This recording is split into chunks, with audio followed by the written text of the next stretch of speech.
নমস্কার, সবাইকে রাধে রাধে।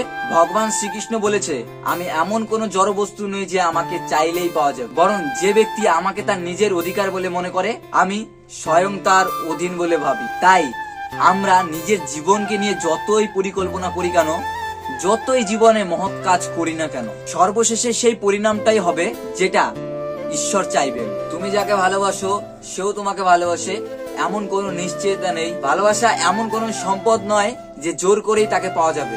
ভগবান শ্রীকৃষ্ণ বলে গেছে, তুমি যাকে ভালোবাসো তাকে মন প্রাণ দিয়ে ভালোবাসো, বাকিটা সময় বলে দিবে যেটা আসল ভালোবাসা না এটা অভিনয়। আমাদের জীবন কিন্তু এক লম্বা পথ, জন্ম থেকে মৃত্যু পর্যন্ত সে পথ ধরে কিন্তু আমাদের চলতে হবে। আর সেই চলার পথে বহু আপদ বিপদ, বহু বাধা আসবে। যদি তোমার উদ্দেশ্য ঠিক থাকে তাহলে তুমি সঠিক পথের সন্ধান পাবে। জীবনে জড় বস্তুগত সুখ সর্বদা ক্ষণস্থায়ী, কেবল ঈশ্বরের প্রতি আত্মসমর্পণ এবং ভক্তি হলো অনন্ত সুখের একমাত্র পথ। যে ব্যক্তির মধ্যে অহংকার মাত্র যতই বেশি, সেই ব্যক্তির জ্ঞানের পরিধি কিন্তু ততই কম।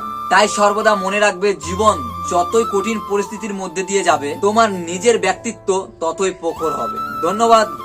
এই ছিল ভগবান শ্রীকৃষ্ণর কিছু কথা যা তোমাদের সামনে আমি তুলে ধরলাম।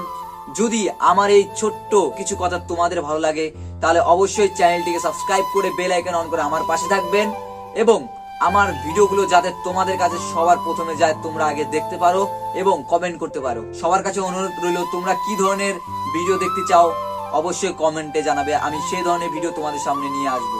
ধন্যবাদ আমার ভিডিও দেখার জন্য। সবাইকে রাধে রাধে।